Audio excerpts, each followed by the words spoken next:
Hey everyone, Mallory here. I'm thrilled to announce a new mini-series that we're dropping on the Higher Ed Pulse called A Guide to Graduate Marketing in 2024, a special 4-part series on how to increase collaboration between marketing and enrollment management functions on college and university campuses, hosted by Shane Baglini, who leads marketing at Muhlenberg College. Over the next 4 weeks, join Shane as he sits down with higher ed leaders and industry experts to discuss what the graduate student journey in 2024 looks like, what grad students actually want out of their campus experience, the pressure recruiters have to fill butts and seats as the undergraduate enrollment cliff approaches, and so much more. All right, friends, without further ado, get ready to meet your host, Shane Baglini.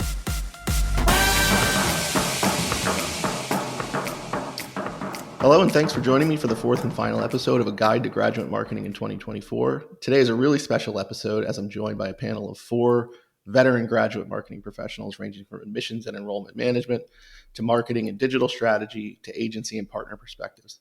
Our guests today are Kittie Payne, Director of Graduate Admissions at Kutztown University, Marcus Hanscom, Director of Enrollment Marketing at DD Agency, Brett DiMarzo, Director of Graduate Enrollment Digital Strategy at Boston College, and Keith Ramsdell, Vice President for Enrollment Management and Marketing at Ashland University.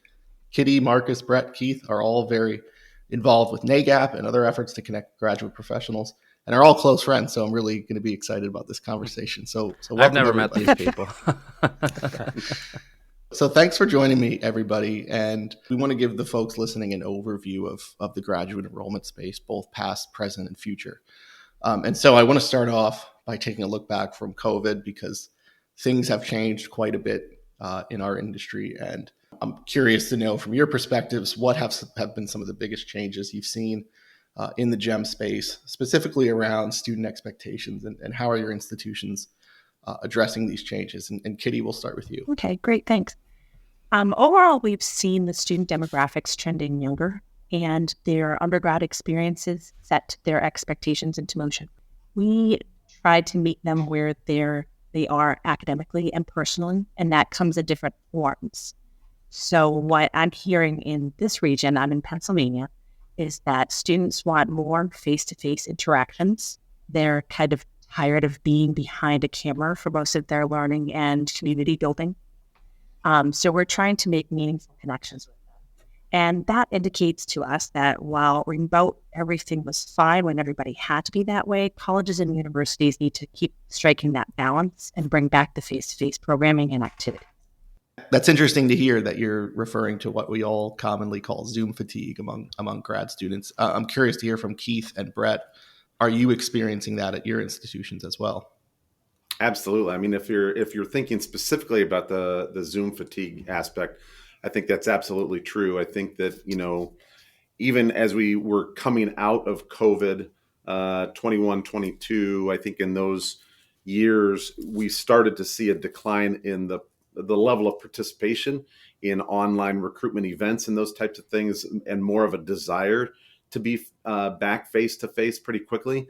And I think after that point, it just dropped off entirely. I think that there's very little room for recruitment in that regard, and even classes. I think that there's a much higher desire for face-to-face, or at the very least hybrid experiences at the graduate level now. Yeah, I agree with you, Keith. And I think what COVID did in a way was kind of force students to just reevaluate what their priorities were in a variety of different ways. And the experience that they had during that time, whether it was positive, whether it was negative, it just, I think, readjusted what their expectations are of graduate education. So it's an interesting kind of trend going forward, and seeing how schools are going to adapt to that. And what do you think some of the pain points are, Brett, Keith, and Kittie, for graduate students, specifically in the online format? Is it course design? Is it how we're interacting with our peers in those situations? I'm curious to hear the pain points of students that you're hearing. I would say that, again, the lack of community. So they feel as though they're kind of going through the motions of, being in a situation online, but not really having that external conversation. getting to know people, feeling that connectedness. And so they're wondering what they're getting, what they're paying. Yeah, I would agree with that completely, Kittie.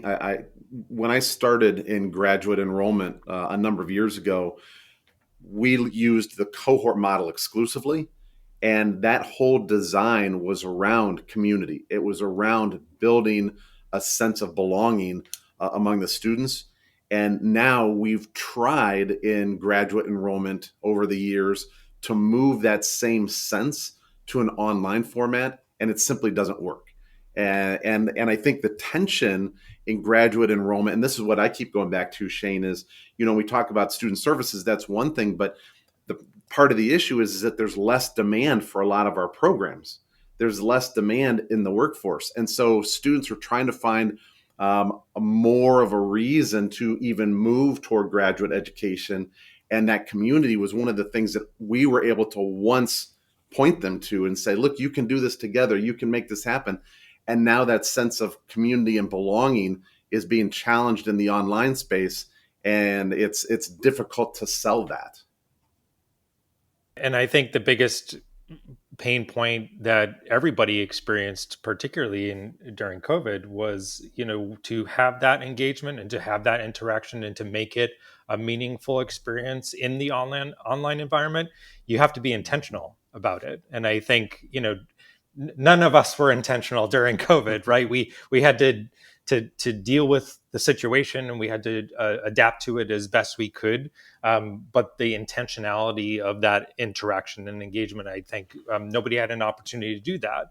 So now that we're past that point, I think schools have to be very aware that engaging in the online space needs to be an intentional project. And you have to think about that community building within that space and the environment. One thing that I think, especially out of COVID, where you had a lot of schools that, particularly on the graduate side, that grad was kind of an afterthought, kind of working on its own over here. And if you're predominantly undergrad, you were focusing your resources and efforts and innovation there. But now schools that weren't really doing a lot of digital marketing were forced to in COVID. So now all of these schools, just this deluge of schools now in the online space, paid digital. Everybody thinks like my only way to get in front of students is to be doing paid search ads and paid social. And so students are getting inundated with that stuff. And then schools were forced to build resources on their own websites, whether it be chatbots, deeper, even value-based information on their sites about their programs, telling more stories, those types of things, because there's so much more stealth behavior. And COVID just magnified that. So now all these students are doing all their searching online independent of us. So it's actually increased the amount of students we're seeing as stealth applicants that have never interacted. So we have to assume that they were doing a lot more independent kind of searching on their own.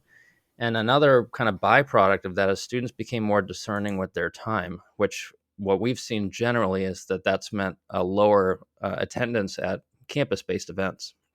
And that's been a problem for a lot of people that traditionally been in grad enrollment. I was in grad enrollment for 17 years. I mean, we were always like, get students on campus because we knew we could close, so to speak, right? We knew once we sold that experience, they met the people, that it was easy to get them recruited. But now students are far more discerning about when they do that. So they're moving that activity far later in the funnel than they used to. So they're only coming in many cases at accepted student day, for example. They want to know they're in and they have that option. Okay, now I'm going to go see campus. Not to mention the investment it takes to actually travel to a campus in many cases, especially at the master's level where you're not getting, complimentary travel to a campus and interviewing and all of that. So students have to be more discerning about that. And we have to be willing to pivot and understand that a lot of the information searching is happening far before that without interacting with us. And that's a big shift for a lot of people who are used to that interaction and knowing that that's the way to hook a student. Yeah, so it sounds to me like we're trying to strike a balance between convenience and also students wanting, interpersonal connection and interaction with peers. And so, Marcus, if I could follow up with you on the event piece of things, you've recently transitioned from, the on-campus side to the agency side of things. So is there any ways that you're working with clients and schools to kind of address that you talked about stealth applicants and people inquiring less and being less willing to raise their hand? How are you working with folks across the industry? Well, in particular, I mentioned value.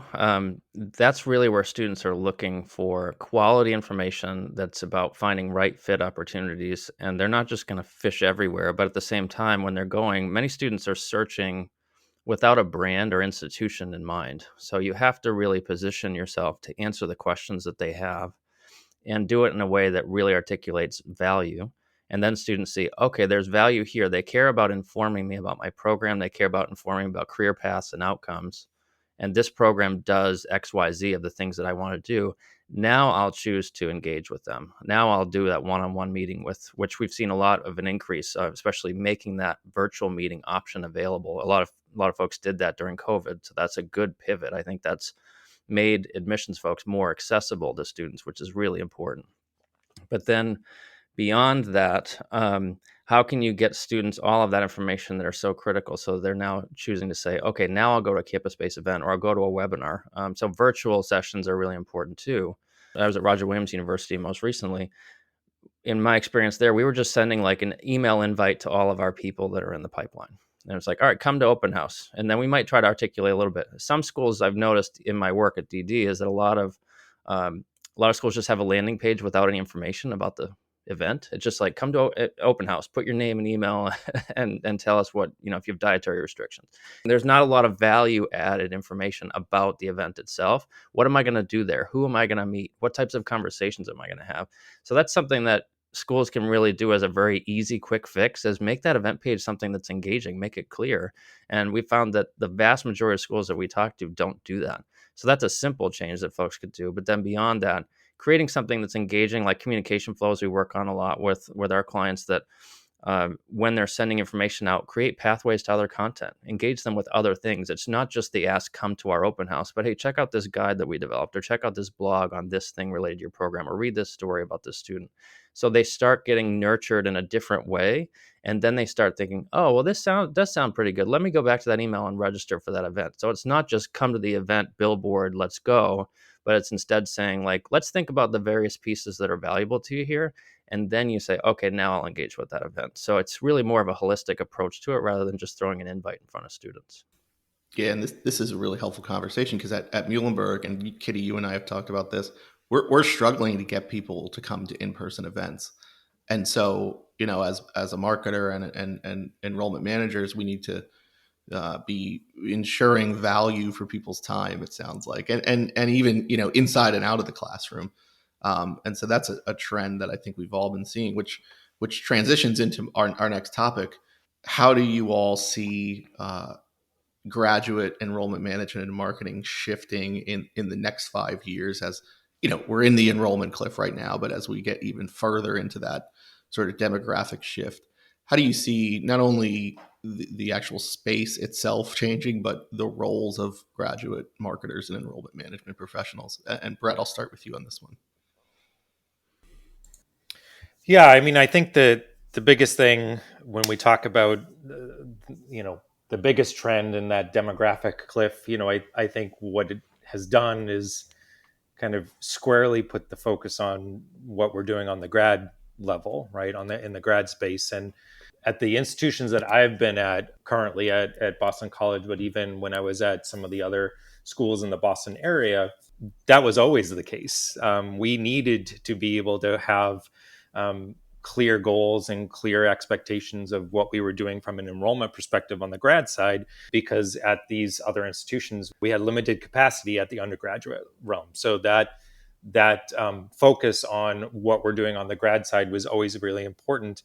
And so if institutions haven't been thinking about that, they are now, and they have to kind of utilize the grad space as making up that financial gap. But I think the other kind of change and trend, and I'm sure Marcus definitely agrees with this, given the work that he's doing at DD Agency, is the use of digital tools just in general. I mean, I think that's the biggest, right? And we talked about it, previously in terms of just online coursework, but just digital tools in general to engage and connect with students, and engage and connect with them on their time, on their schedule, not necessarily ours. And that's, I think, the biggest thing, and part of what my role is dedicated to at Boston College, to help our teams kind of think through how how do we use these digital tools? What's available? How can we use them to better connect with students? So I think those two are the biggest trends that I see. One thing while we're talking with Brett, I want to underscore how important what BC is doing is something that other schools need to be doing. They hired Brett, and correct me if I'm wrong, Brett, but they hired Brett to be kind of an internal consultant. They are a decentralized model. He is in a centralized grad role, and he is the expert on digital marketing. And he is able to serve as a consultant to all those schools who in many cases may not have the staff or the resources or the expertise to do the things that he's talking about here with digital marketing. So when you're talking about the shifts and trends in the graduate enrollment space and a lot of schools that have been predominantly undergraduate focused, having somebody like a Brett come in that is a graduate expert that serves as a resource as an internal consultant is a really effective and innovative way to do that. And I think a lot of schools are going to have to think very seriously about some sort of model similar to that.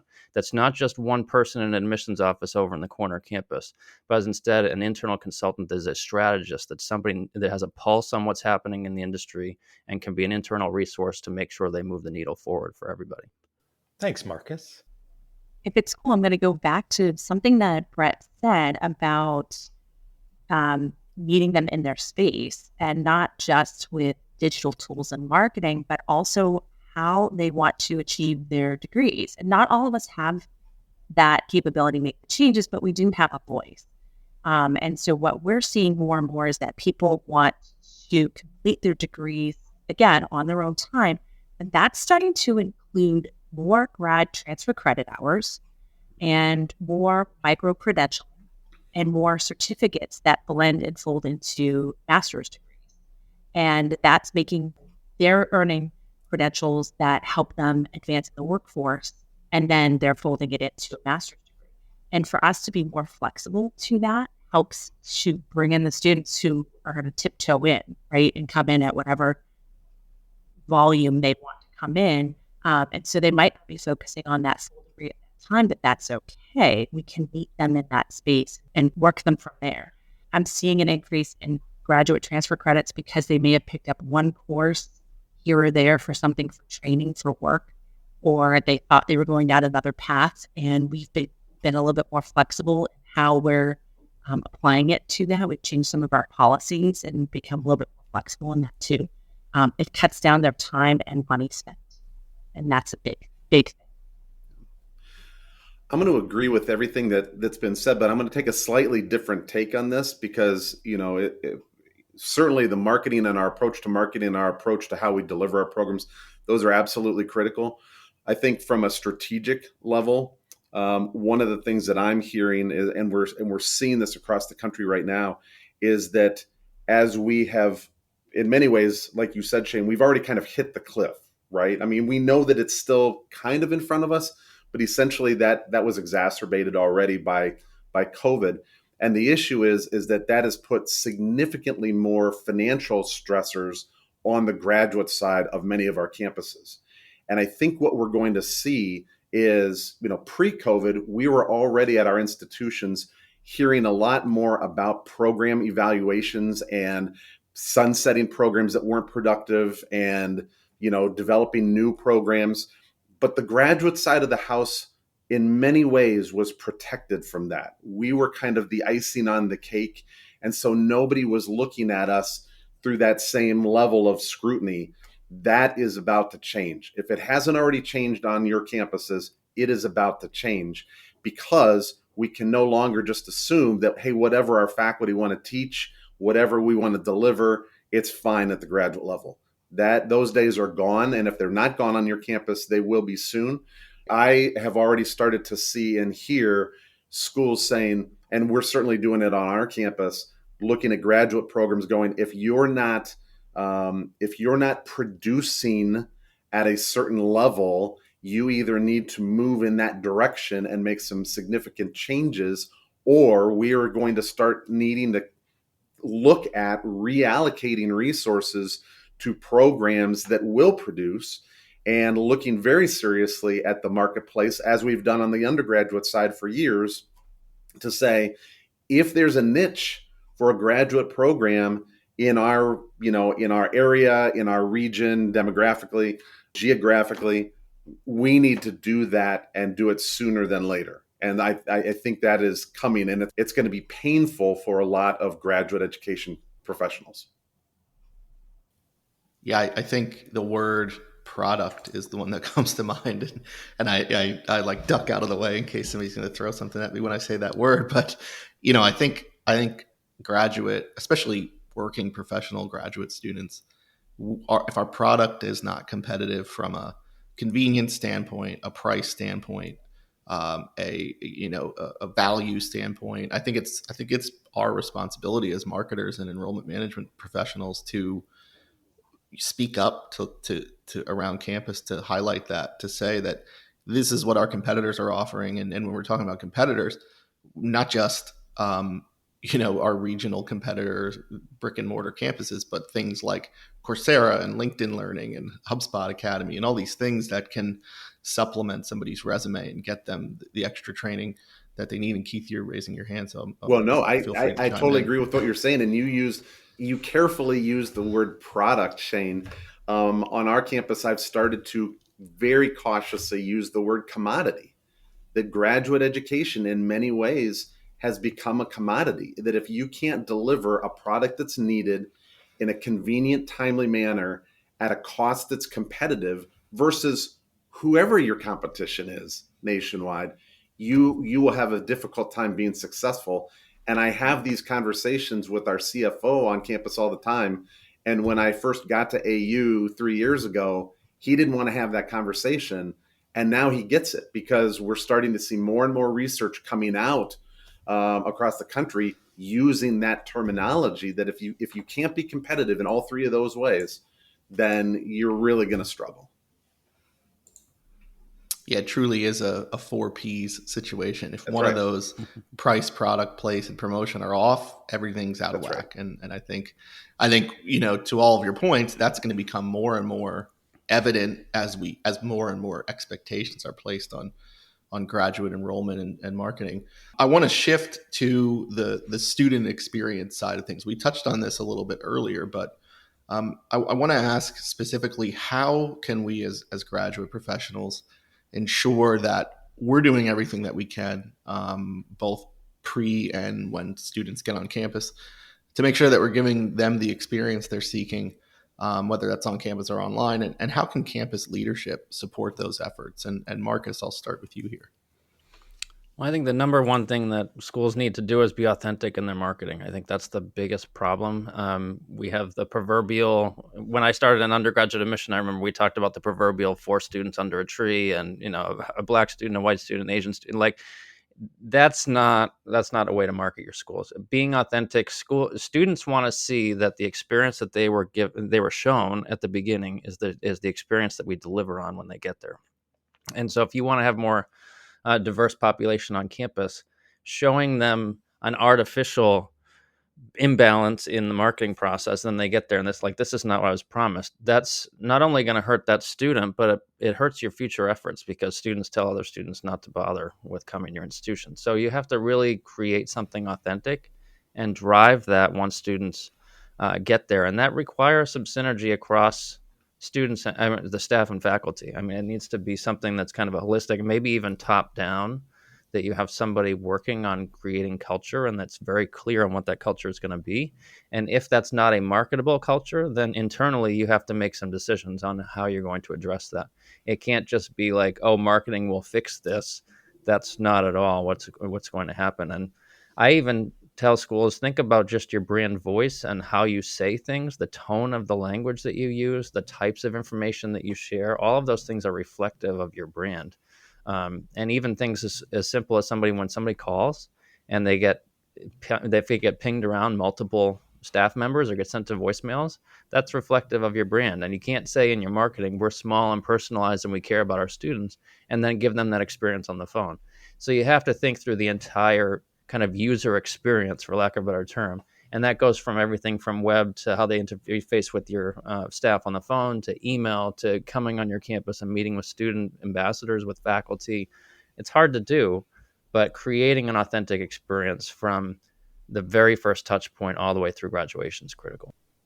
Yeah, I agree with you fully, Marcus. And I think for me, what it comes down to is um, we talk a lot in other businesses and other experiences of having a true service minded culture, right? And I think that in some ways higher education has not necessarily embraced that term and that phrase fully. I think certain components of campuses have, and certainly higher education institutions have always been and will continue to be student service oriented. But I think that's very different. I think when we're talking about having a true service philosophy or a true service culture, I think that that means that everybody throughout the institution is thinking through and thinking about what that student's experience is, not just from an academic perspective, but from just a user experience perspective. And that's hard to do, right? I mean, there's not a lot of organizations in general, whether they're inside or outside of higher education, that do that really well, right? We see it in other areas. I'm currently at Disney World. Disney is one of those big ones that does it and has that culture. But I think higher education, when we're looking at it, there's certain areas that have that mindset, and there's certain areas that don't. Not necessarily because they don't want to, but they just don't have the workflows in place. They don't have the resources. A variety of different reasons. But I think leaders of those institutions, of higher education institutions, that's the biggest thing that I think they could have a real impact on, is if they support that, they're going to make the student experience and all of the different types of interactions that student has, not necessarily just in the classroom, but with every department on campus, that much better. Hey everyone, it's Mallory. I'm hosting the Engage Summit this summer in Raleigh, North Carolina. The theme of the conference is AI Got You. We're not just talking theories. This conference is your guide to understanding and applying AI at your institution. By the end, you won't just get AI, you'll be ready to lead your campus through an AI transformation. It's for everyone who wants to use AI to level up everything you're doing. Whether your focus is to recruit or retain, the summit offers a platform to learn, network, and bring back actionable insights to enhance your student engagement strategies. I hope you'll join me and some of your favorite Enrollify creators in Raleigh on June 25th and 26th, like Jamie Hunt, Dustin Ramsdell, and Allison Tercio. Use the discount code Enrollify50, and you can register for just $99. So join us at the Engage Summit this June. Learn more and register at engage.element451.com. We can't wait to see you there. So, Brett, to your point, like higher education is built upon assessment. That's what we do. We assess the academic outcomes and the product outcome every single day, but we should be assessing our internal models and functionalities at the same time, from the answering of the phone, as Marcus pointed out, down to student programming and what our product is. We should be constantly just reevaluating it. And it can start with flexible leadership to allow for that time in the workplace for this to take place. And then know that there could be changes and encourage it, right? We're never a set it and forget it kind of model in higher education. If we're talking about meeting the students where they are, that includes taking a moment to pause and maybe meet our staff where they are too. I think that whole entire top down, like Marcus mentioned, is very important to have. One of the things that I wanted to ask this group about specifically is I think more and more graduate schools and specifically graduate professionals are being asked to supplement undergraduate enrollment as we see our demographics changing. And I think with that comes more pressure, more stress, and being aware of people's sort of mental health on campus and things of that nature. So how have your institutions approached that growing importance of graduate enrollment? And how have you as individuals dealt with some of those increased expectations? And Keith, I'll start with you. Yeah, I think that the biggest thing that we've done at AU is to look at our graduate recruitment team, graduate student services, and how can we resource them better? How can we engage them more effectively? Honestly, with our undergraduate team, because I think based on the conversation we've had here, and this is something that I don't know 10 years ago, I would not necessarily have been on this page. I was always under kind of the mindset as you think about, NAGAP kind of created the GEM model, right? We did the research, we did the, all the surveys and all of that. And we put this, this thing together that said, here are all the different models that we follow. And I think that in the last 10 years, that has shifted and shifted significantly. And we are now looking at how can we more effectively integrate graduate recruitment, graduate enrollment services, graduate success with our undergraduate, because as those students, especially the traditional age students, get to our graduate programs, their expectations have changed and are much more in tune with our traditional undergraduate students. Now, that doesn't necessarily apply, obviously, to those who are in fully online programs, or our older students maybe going back for some retraining or something like that.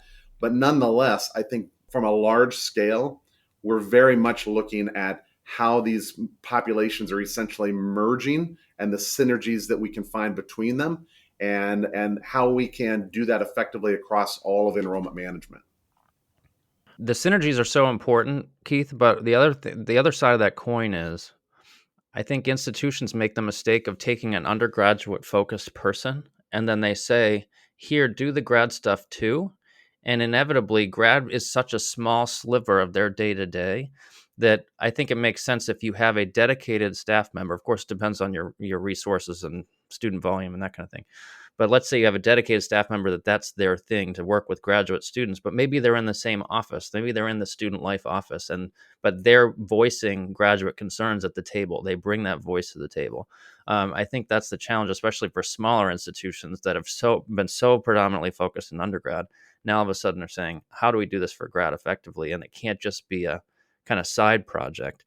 And what we saw at Roger Williams, Shane, to your question, when I left there, was that they were putting more academic resources on graduate in addition to student life stuff. But the student life stuff was similar to what I was just talking about, that it's kind of like, how do we kind of jerry rig this in with our current staff, because we don't have the resources to add staff right now.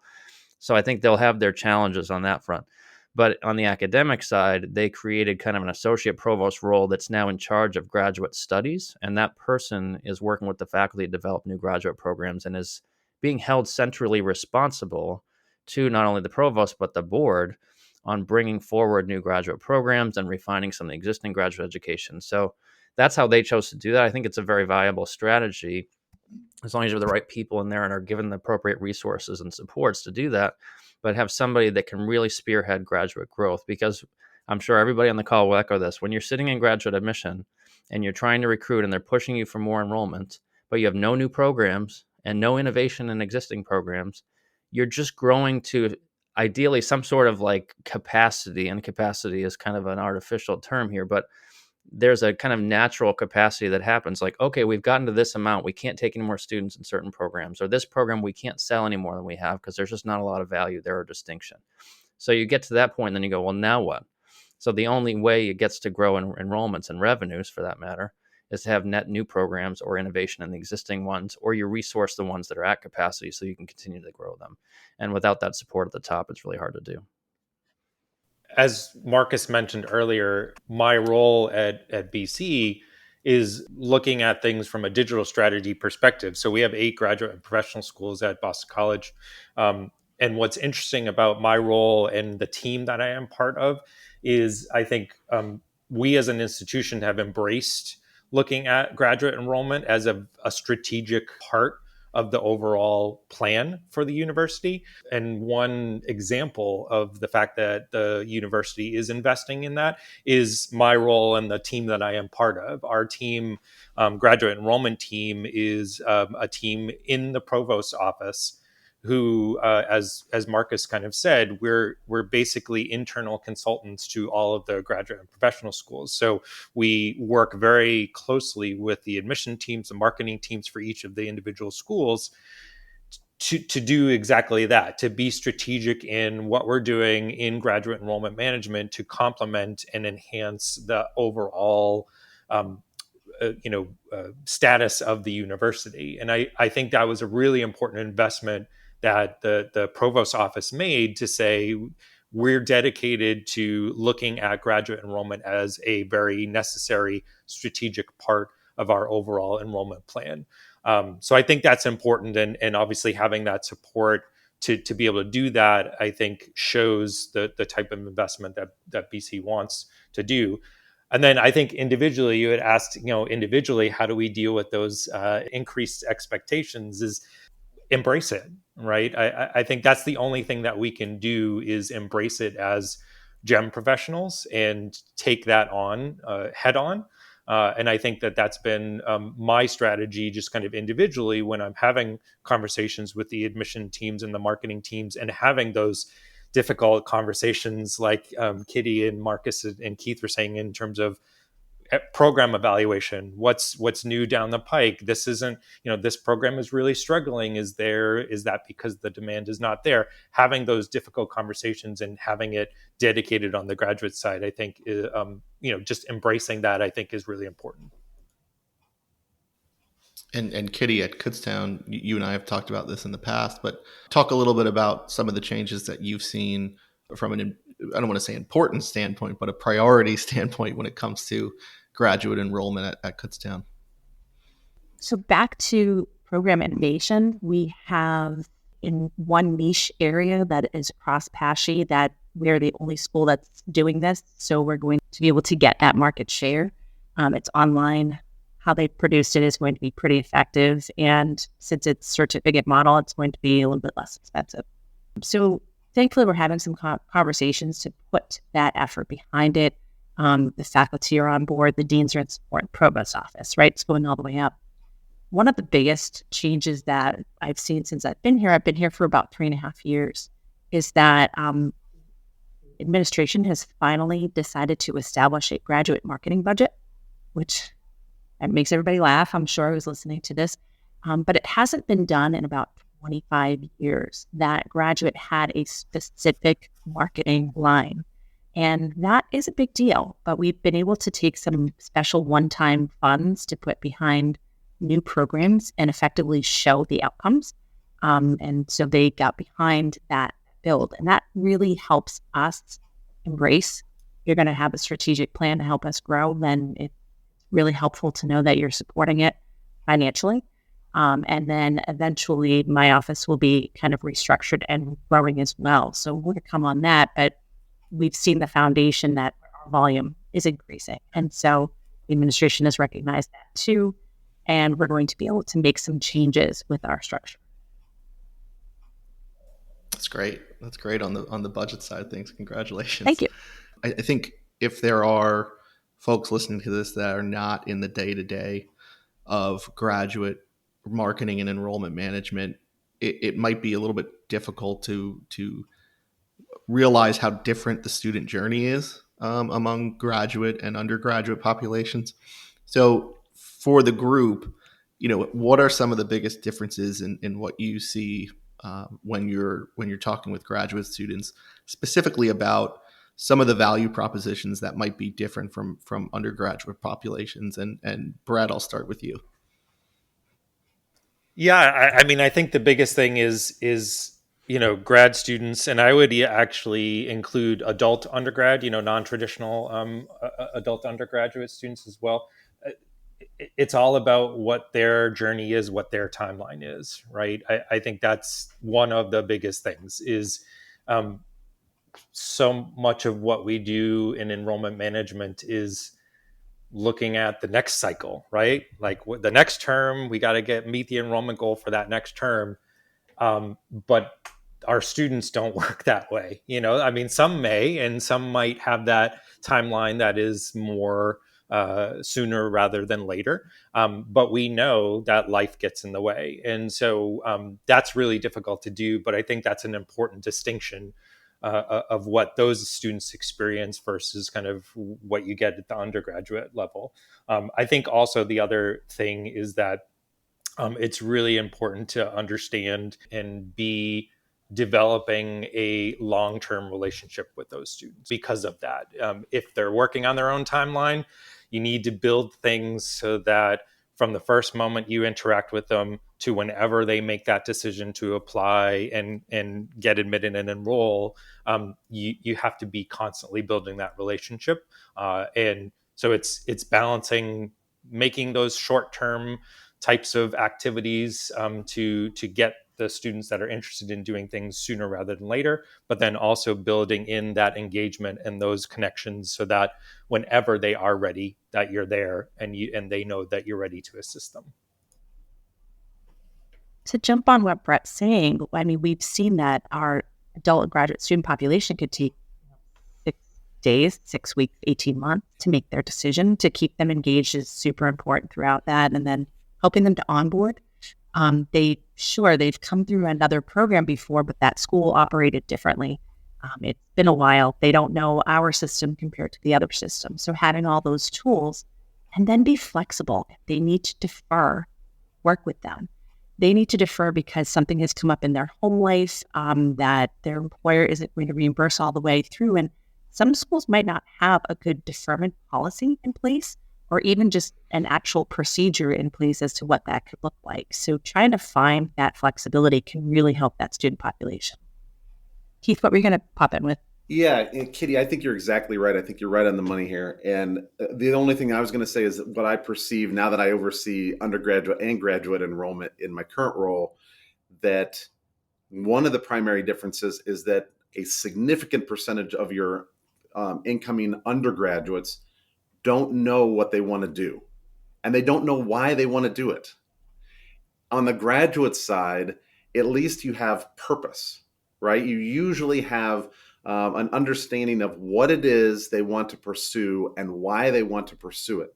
But to your point, Kittie, that doesn't mean that they need any less handholding. That doesn't mean that they need any less of our focus and attention to help them to be successful. So, even though there are differences, I think, and we've said this a lot in the last hour or so, that the idea of student success and how we help our students to achieve that is not any different. That's becoming more and more important on the graduate side as we move forward. And, Keith's getting at too, where grad students have maybe a sense of purpose or a more specific vision, graduate programs have to be marketed as a program level marketing approach, not come to X university, but instead say, we've got this PhD, we've got this master's, it does this thing. Students generally, they may not know brands, but many graduate students, regardless of age, typically have some idea of what they want to do. I want to become a physical therapist. I want to go into business. I want to become an accountant. I want to become a doctor. Like, those things are very clear, but then they're going, well, how do I do that? What degree do I need to do that? So they're trying to answer these questions, and obviously schools have to try to do that, but your marketing approach has to be very focused on the program and the distinctive things that you offer and the value of that in terms of the student's future. The other thing that I think schools that are new, let's call it, to graduate enrollment and marketing is then they need to think of, it's not just one audience anymore.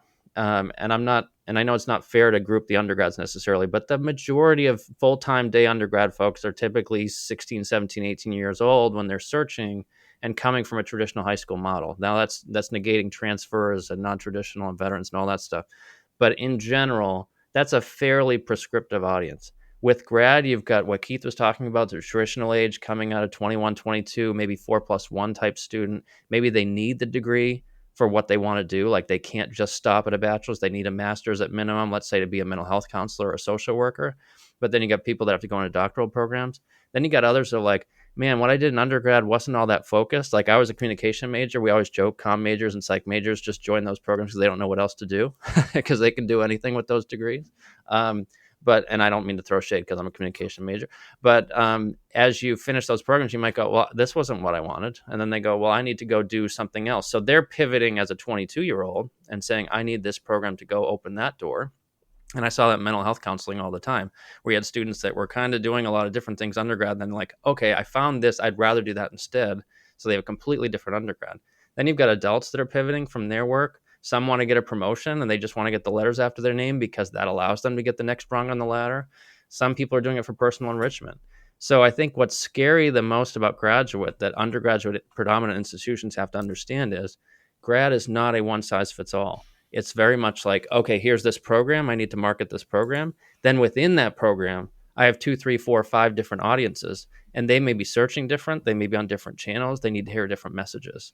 And their sensitivity, as we're talking about with the other panelists here, about how graduate students maybe are more sensitive about course delivery and scheduling, and whether it's online or on campus, how expensive it is. Can I get something on the way, like a certificate, like Kittie was talking about, versus just diving into a master's? There's a lot more variables there that I think make it really scary for schools that aren't familiar with this, but they have to embrace that part of the process. You can't just go and say, I'm going to market my school and put this message out there and hope that students show up. It's not going to work. Yeah, all really good insights, and I appreciate all of it. So as we wrap up here, we've been doing this with all of our guests, and we're definitely going to come back and look at them in 3 to 4 years. So pressure is on. But I want to know from each of you, what are your predictions for the next 3 or 4 years in the graduate space? And I'm just going to go in order of my screen here. So Kittie, you're on the spot first, and then we'll go Brett, Marcus, and Keith. I feel like I've said this 4 times already, but I think that the quick and short is going to be, it's something that we've already been talking about in this space, but I think it really will grow in the next 3 to 4 years, that we're going to see schools offering stackable certificates, and it's going to be a thing, and it's not a bad thing. These are courses that are already in existence. It's just a matter of how you're going to deliver them. I think there's 3 things that I'm looking at. I think a continued increased student expectation that there's going to be transparent ROI information for that program or that degree. I think students are going to want increased access to either current students, alumni, faculty members, because, as Marcus said earlier, the information is out there. They're doing their searching a lot, I think, preemptively. And so being able to give them access to talk to people who are experiencing it, I think allows them to envision themselves in that program. So I think that's going to be important.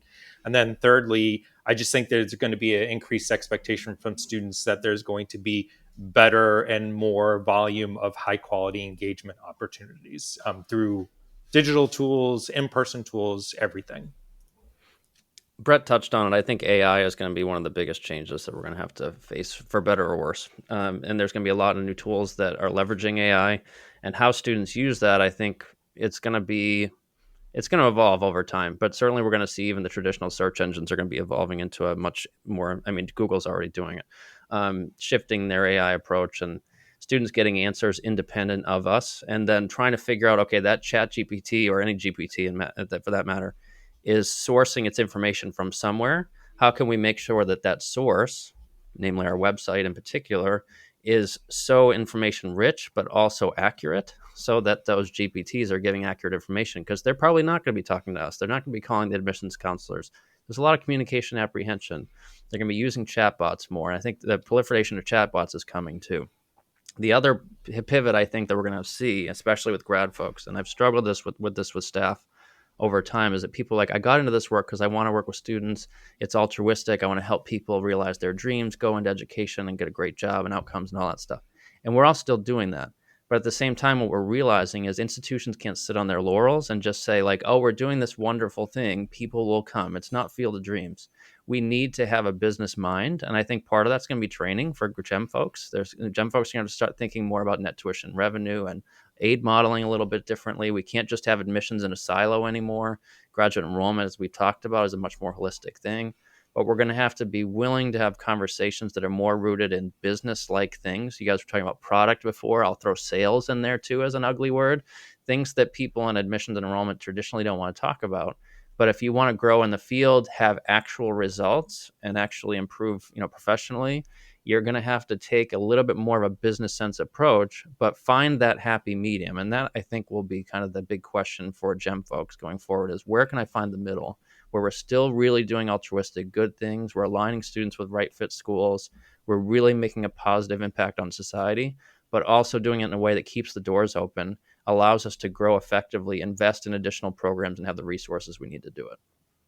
Well, Shane, it's difficult for me to follow. These three have come up with so many different predictions. I'm not sure where else to go. I think the one word that comes to mind for me that kind of wraps and maybe sums all of this up is innovation.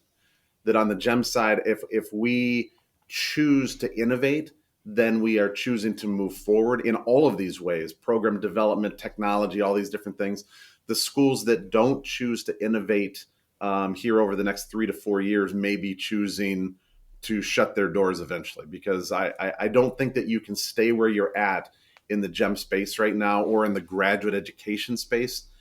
You can't stay where you are and expect to survive or thrive. It's going to require innovation.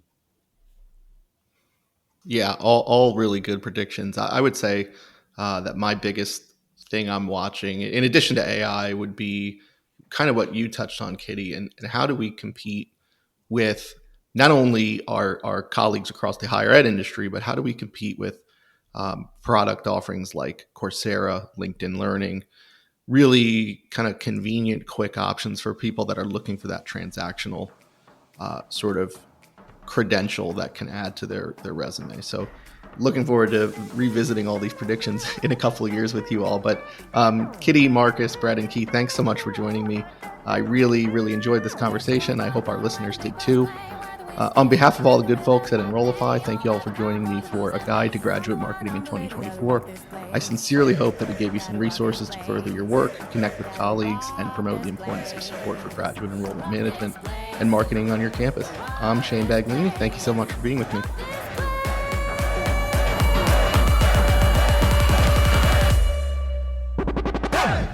The Higher Ed Pulse is part of the Enrollify Podcast Network. If you like this podcast, chances are you'll like other Enrollify shows too.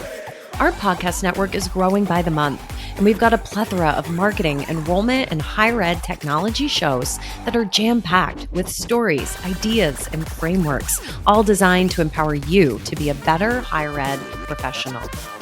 Our show helps higher ed marketers and admission pros find their next big idea and features a selection of the industry's best as your hosts. Learn from Brian Gross, Eddie Francis, Jenny Lee Fowler, and so many of your favorite leaders in higher ed. Enrollify is made possible by Element 451, the next generation AI student engagement platform, helping institutions create meaningful and personalized interactions with students. Learn more at element451.com.